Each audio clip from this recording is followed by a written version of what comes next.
ಇದು ಹಲವಾರು ವರ್ಷಗಳಿಂದ ನಡ್ಕೊಂಡು ಬಂದಿರೋದು ಅಲ್ವಾ. ಇಷ್ಟು ದಿನ ಕಾದಿದ್ದೀವಿ. ಏನು ಈ ಕೂಲಿ ಒಂದು ಏನಾರ ಆದರೆ ರೇಟ್ ಜಾಸ್ತಿ ಆಗ್ಬೋದು. ಇಷ್ಟರಲ್ಲೇ ನಮ್ಮ ರೇಟ್ಸ್ ಏನಿದೆಯಲ್ಲ ಅದು ಅನುಷ್ಠಾನಕ್ಕೆ ಬರುತ್ತೆ. ಬಂದಮೇಲೆ ಯಾರೂ ಮಾಡೋದಿಲ್ಲ. ಆ ಥರ ಏನಾರು ಮಾಡಿದ್ರೆ ಎಲ್ಲರ ಮೇಲೂ ಕ್ರಮ ತಗೊಳ್ಳೋಕ್ಕೆ ನಮ್ಗೆ ಅಧಿಕಾರ ಇದೆ ಮೇಡಮ್. ಎಲ್ಲೂ ಮಾಡಿಲ್ಲ, ಕೆಲವುದ್ರೆಲ್ಲೂ ಮಾಡಿದರೆ ಒಂದು ಗೋಲ್ಡ್ ಕ್ಲಾಸ್ ಯಾವ್ದಾರು ಒಂದು ಮಾಡಿರ್ಬೋದು. ಎಲ್ಲ ಶೋನು ಏನು ಮಾಡಿಲ್ಲ. ಫ್ಯಾನ್ ಶೋ ಅಂತ ಏನಿದೆಯಲ್ಲ ಅದನ್ನು ಮಾತ್ರ ಮಾಡಿದ್ದಾರೆ ಅಷ್ಟೇ. ಬಟ್ ಡಿಸ್ಟ್ರಿಬ್ಯೂಟ್ರು ಈ ರೇಟ್ ಮಡಗಿರಿ, ಫ್ಯಾನ್ಸಿ ರೇಟ್ ಇದಿರಲಿ, ಅವ್ರ ಹಣ ಅಲ್ಲಿ ಇದು ಮಾಡ್ಕೊಂಡು ಬಂದಿರ್ತಾರೆ. ಅದ್ರ ತಕ್ಕಾಗಿ ನಾವು ಕೇಳಲೇಬೇಕು. ಇಲ್ಲಾಂದರೆ ನಿಮ್ಮ ಥಿಯೇಟ್ರಿಗೆ ಸಿನಿಮಾ ಇಲ್ಲ ಅಂತ ಅಂದಾಗ ನಾವು ಏನು ಮಾಡಬೇಕು ಹೇಳಿ? ಏನು ಗಮನಕ್ಕೆ ಬಂದಿದ್ದೆ ಹೇಳ್ತಾ ಇದ್ವಿ. ಆರ್ಡ್ರ್ ಬರೋವರೆಗೂ ನಾವು ಕಾಯ್ತಾ ಇದ್ವಿ. ಬಂದಮೇಲೆ ಇದು ಈ ಸನ್ನಿವೇಶ ಇರಲ್ಲ, ಬೇರೆ ಥರ ಇರುತ್ತೆ. ಹೌದು, ಫ್ಯಾನ್ಸ್ ಅಂತ ಒಂದು ಇದ್ದಾರೆ, ಅವ್ರಿಗೆ ಮಾತ್ರ ಆ ಶೋಗೆ ಮಾತ್ರ ಆ ರೇಟ್ ಇರುತ್ತೆ. ಫ್ಯಾನ್ಸ್ ಒಂದು ಶೋ ಮಾಡಿರ್ತೀವಿ, ಆಮೇಲೆ ಎಲ್ಲ ರೆಗ್ಯುಲರ್ ರೇಟ್ಗಳೇ ಇರುತ್ತೆ. ನೀವು ಬೇಕಾದ್ರೆ ಎಲ್ಲರೂ ನೋಡಿ, ಎಲ್ಲ ಶೋಸ್ ಆ ಥರ ಇಟ್ಬಿಟ್ರೆ ಜನನೇ ಬರೋದಿಲ್ಲ. ಕನ್ನಡ ಚಿತ್ರಗಳಿಗೂ ಇತ್ತು, ಪ್ಯಾನ್ ಇಂಡಿಯಾ ಅಂತ ಏನು ಇತ್ತಲ್ಲ, ಅಂಥ ಸಿನಿಮಾಗಳಿಗೆ ರೇಟ್ ರೈಸ್ ಮಾಡ್ತಾಯಿದ್ರು. ಎಲ್ಲಿತ್ತು? ಒಂದೇ ಒಂದು ಸ್ಟೇಟು ಕರ್ನಾಟಕದಲ್ಲೇ ಇದ್ದಿದ್ದು. ಅದನ್ನೇ ಈಗ ಕಡಿವಾಣ ಆಗ್ತಾಯಿದ್ವಿ. ತಮಿಳು ಚಿತ್ರಕ್ಕೆ ತಮಿಳುನಾಡಿಗಿಂತ ಕರ್ನಾಟಕದಲ್ಲೇ ಆದಾಯ ಜಾಸ್ತಿ. ಎಸ್, ಇದ್ರ ಬಗ್ಗೆ ಮಾತಾಡಲು ಫಿಲಂ ಚೇಂಬರ್ನ ಅಧ್ಯಕ್ಷರಾಗಿರುವಂಥ ನರಸಿಂಹರಾವ್ ಇದ್ದಾರೆ. ಸರ್, ನೀವು ಒಬ್ರು ಮಾಲೀಕರಾಗಿ ತಮಿಳು ಚಿತ್ರಕ್ಕೆ ಕರ್ನಾಟಕದಲ್ಲೇ ಆದಾಯ ಜಾಸ್ತಿ ಆಗಿದೆ, ಸೊ ಏನು ಹೇಳ್ತೀರಾ ಸರ್? ಮೇಡಮ್, ಈಗ ಇದು ಹಲವಾರು ವರ್ಷಗಳಿಂದ ನಡ್ಕೊಂಡು ಬಂದಿರೋದು ಅಲ್ವಾ. ಇಷ್ಟು ದಿನ ಕಾದಿದ್ದೀವಿ. ಏನು ಈ ಕೂಲಿ ಒಂದು ಏನಾರ ಆದರೆ ರೇಟ್ ಜಾಸ್ತಿ ಆಗ್ಬೋದು. ಇಷ್ಟರಲ್ಲೇ ನಮ್ಮ ರೇಟ್ಸ್ ಏನಿದೆಯಲ್ಲ ಅದು ಅನುಷ್ಠಾನಕ್ಕೆ ಬರುತ್ತೆ. ಬಂದಮೇಲೆ ಯಾರೂ ಮಾಡೋದಿಲ್ಲ. ಆ ಥರ ಏನಾರು ಮಾಡಿದ್ರೆ ಎಲ್ಲರ ಮೇಲೂ ಕ್ರಮ ತಗೊಳ್ಳೋಕ್ಕೆ ನಮ್ಗೆ ಅಧಿಕಾರ ಇದೆ, ತಗೊಳ್ತೀವಿ. ಅದೇ ಈಗ ಬಂದಿತ್ತು ಒಂದು 200 ರೂಪಾಯಿ ಮಾಡಬೇಕು ಎಲ್ಲ ಮಲ್ಟಿಪ್ಲೆಕ್ಸ್ಗಳಲ್ಲಾಗಿರ್ಬೋದು, ಯಾವುದೇ ಫಿಲಂ ಥಿಯೇಟ್ರುಗಳಲ್ಲಾಗಿರ್ಬೋದು. ಬಟ್ ಒಂದು ಥಿಯೇಟ್ರ್ ಒಂದು ಸಿನಿಮಾಗೆ ಈಗ 1500 2000 ರೂಪಾಯಿ ಚಾರ್ಜಸ್ ಕೂಡ ಮಾಡ್ತಾ ಇರುವಂಥದ್ದು. ಸೊ ಇದ್ರ ಬಗ್ಗೆ ಏನು ಹೇಳ್ತೀರಾ? ಇಲ್ಲ ಮೇಡಮ್, ಎಲ್ಲೂ ಮಾಡಿಲ್ಲ. ಕೆಲವುದ್ರೆಲ್ಲೂ ಮಾಡಿದರೆ ಒಂದು ಶೋ ಗೋಲ್ಡ್ ಕ್ಲಾಸ್ ಯಾವ್ದಾರು ಒಂದು ಮಾಡಿರ್ಬೋದು.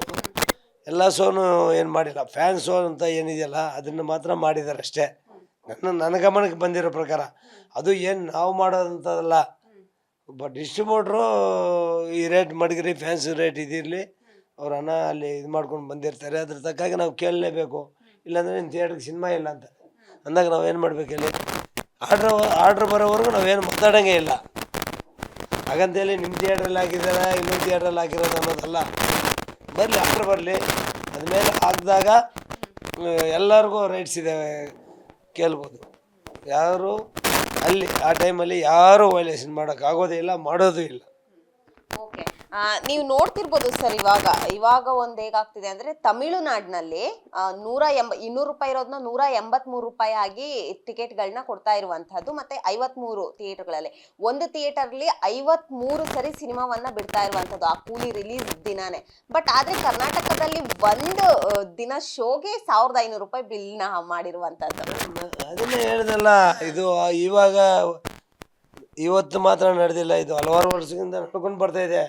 ತಮಿಳ್ನಾಡಿಗೆ ಎಲ್ಲ ಯಾವುದೇ ಸ್ಟೇಟಲ್ಲಿ ರೇಟ್ ಇಲ್ಲ.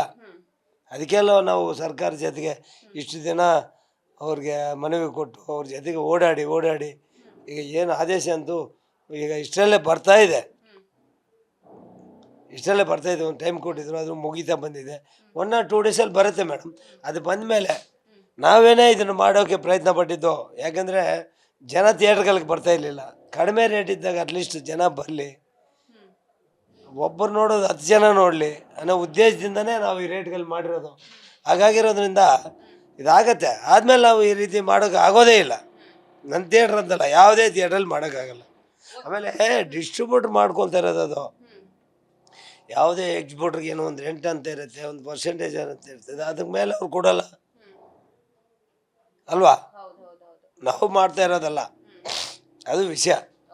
ಈಗ ನಿಮ್ಮ ಗಮನಕ್ಕೂ ಕೂಡ ಬಂದಿದೆ, ಸೊ ಏನ್ ಹೇಳ್ತೀರಾ ಇದ್ರ ಬಗ್ಗೆ ಅಂತ? ಏನು ಗಮನಕ್ಕೆ ಬಂದಿದೆ ಹೇಳ್ತಾ ಇದ್ವಿ. ಆರ್ಡ್ರ್ ಬರೋವರೆಗೂ ನಾವು ಕಾಯ್ತಾ ಇದ್ವಿ. ಬಂದಮೇಲೆ ಇದು ಈ ಸನ್ನಿವೇಶ ಇರಲ್ಲ, ಬೇರೆ ಥರ ಇರುತ್ತೆ. ಹೌದು. ಓಕೆ ಸರ್, ಇವಾಗ ಅಭಿಮಾನಿಗಳಿಗಾಗಿ ಒಂದು ಕಾತ್ರದಿಂದ ಕಾಯ್ತಾ ಇದ್ರು ಸಿನಿಮಾಗೋಸ್ಕರ. ಎಷ್ಟೇ ದುಡ್ಡು ಕೊಟ್ಟಾದ್ರೂ ಹೋಗ್ತಾರೆ ಕೆಲವೊಂದು ಅಭಿಮಾನಿಗಳು. ಬಟ್ ಅದೆಲ್ಲ ಇಲ್ಲ.